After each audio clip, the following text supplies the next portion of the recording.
So over here you can see that someone else is actually sharing the screen right here, and I can see whatever they are doing.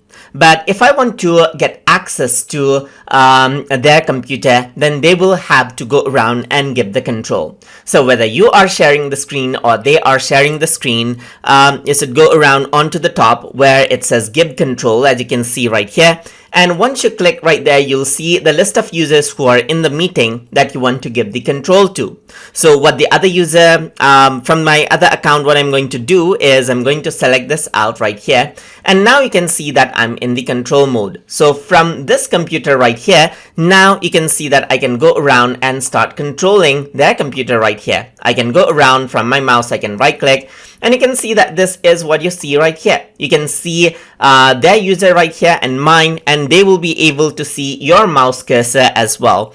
And whenever you don't want other to control your computer anymore, then the other user can simply go around and cancel, or you can do the same over there and click on cancel control, and then you don't give the control anymore right here. So it says TutorTube2 has the control, and the person sharing took the control back right here. So you can dismiss this out right here.